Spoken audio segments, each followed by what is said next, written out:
Welcome or welcome back to my channel, Bamboo Productions. Today I'll be reading from Reddit's True Off My Chest, where the OP left her date on the side of the road. This next post is by Think About It, My Guy.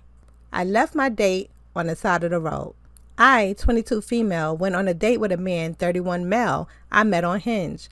We chatted for a few days beforehand, and he bragged about the fun things we were going to do and the nice car he was going to pick me up in. On the day of the date, he told me his car, Audi A5, was in the shop, and he had to pick me up in his brother's car, which ended up being a beat-up Saab with spray paint and stickers all over it. I decided to just drive my own car. I met him at our first location, which was the museum. At the counter, he pulled out his EBT card so that we could get in for free, which was shocking. He told me he was an electrical engineer, so how would he qualify for EBT? The date actually goes okay, and we leave the museum and decide to drive in my car to the next location. The second he sees my car, he starts laughing and acting strange.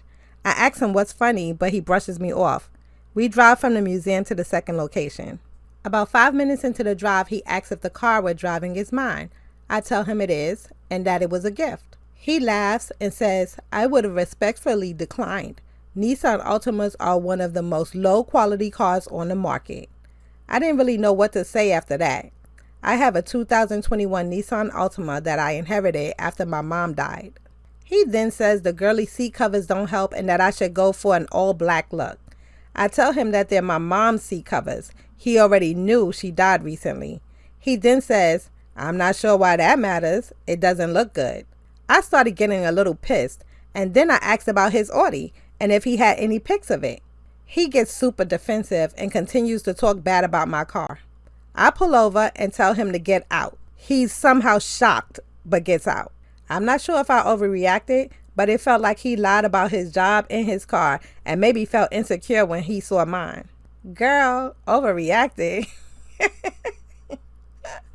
He pulled out an EBT card to take you to the museum to get in free.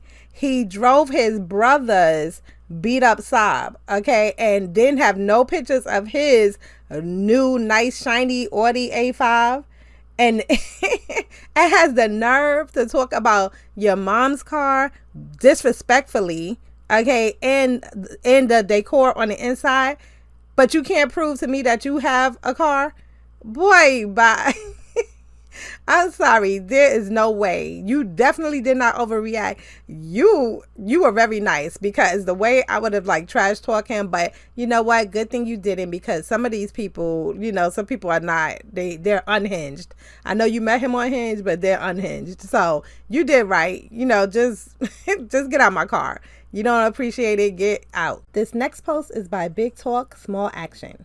I dumped my girlfriend because she made a test Instagram story and I failed. I, 26 male, broke up with my girlfriend of 9 months yesterday because I'm apparently supposed to treat her Instagram like a job interview. She posted a black screen to her story with the caption, "Some people really disappoint you, lol." No context, no explanation, just that. So I ignored it.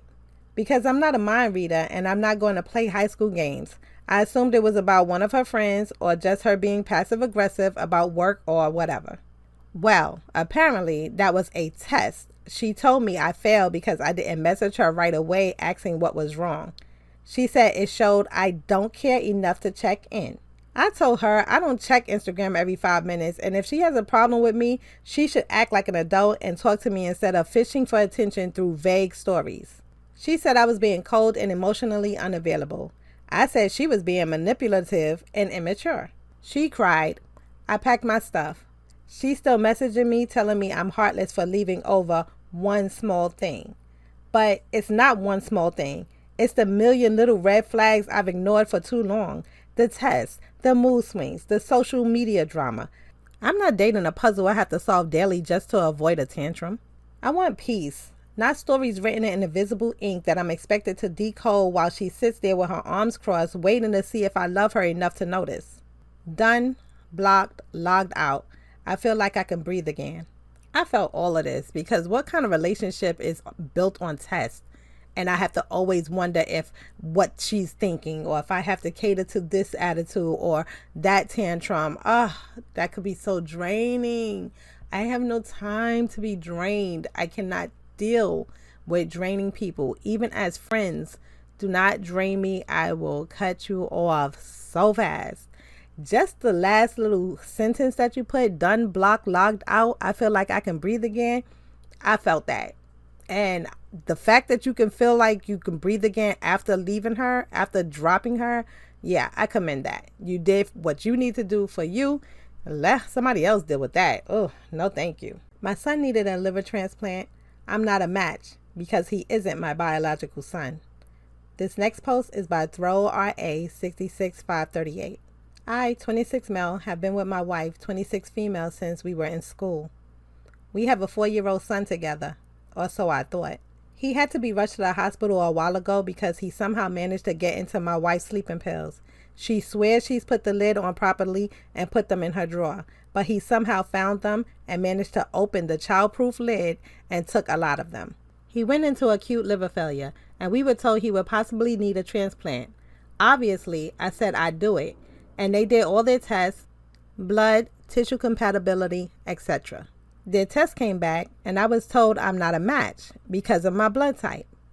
If I remember correctly, the exact words were, "There is an unexpected discrepancy in the blood we tested." The doctor kept saying it would be better if he could speak to me in private away from my wife, but she didn't want to leave or for me to leave. Now I know why, but at the time I was confused. Eventually, she let me go, and the doctor told me my blood type is O. I knew that, but my son's was AB. I'm not dumb, and I knew what he was trying to tell me. He probably couldn't tell me outright, so I asked if that means it's impossible that I'm his biological father, and he said yes. I didn't want to make a scene in the hospital, so I just went home. I wanted to stay with my son. I know he isn't actually mine, but I've been his dad for 4 years. I knew I wouldn't be able to stay calm. Thankfully, all the tests they ran were in case the worst happened, and it didn't. His liver has managed to recover, and he's on the mend. I still haven't gotten any answers from her, and I don't really want any. I know she slept with someone else, and the kid isn't mine. That's all I need to know. I moved out and let her stay at the house because she has him, and I can't kick him out of his house. I'm currently staying at my mom's until I can figure out what to do for the best. I'm not really good with my emotions, but I can admit that this has hit me hard. It feels the same as when my best friend passed away, even though I haven't lost anybody in that sense this time. And I really don't know what to do. I've lost my wife and my son at the same time. And it's been over a week since it happened, and I still have no clue what to do. She's been spamming me with texts and calls, asking to talk and asking me to let her explain, and telling me that it meant nothing and that she only loves me. But I really don't want to hear it. Nothing she can say will fix it at all. I'm not taking her back, so I don't give a crap what she has to say. But I can't just abandon my little man. I've been his dad his whole life, and that doesn't just go away because we haven't got the same blood. But it also means I have no rights to see him when I divorce my wife. I feel like a complete idiot for not seeing anything wrong. The chances she cheated on me once and got pregnant are low. So realistically, I know it had to be something that happened a few times. And I didn't suspect anything. I didn't suspect the kid I had raised for 4 whole years wasn't actually mine. I don't know why I'm posting it here, because I can't even ask for advice.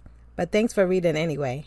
This is such a sad situation on many levels because, one, that the child was able to get into sleeping pills.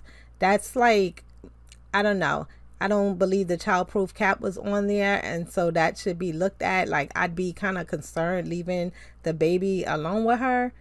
She's not really paying attention to the baby for that to happen. So I'd be really concerned with his safety there. And even though I know people do make mistakes, that could have been like a life-threatening mistake. So yeah, I definitely wouldn't want her alone with him, at least not for a while.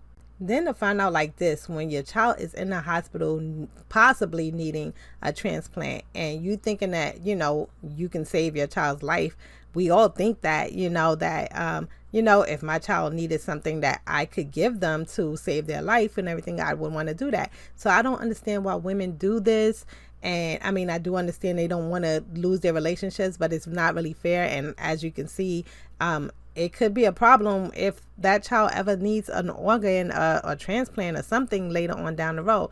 So people just really need to start being honest. Or I think that men should ask for a paternity test straight out the hospital, like even when they're married. I just think that it should be a requirement, that's what should be done, and there's no question about it. I mean, at least you won't go 18 years or so, and not know that child is not yours, and so many people, they just are dishonest. So to save the trouble and all of that, I think that they should just do the paternity test at the hospital. If you have nothing to hide, then you should be okay with a man asking for the paternity test.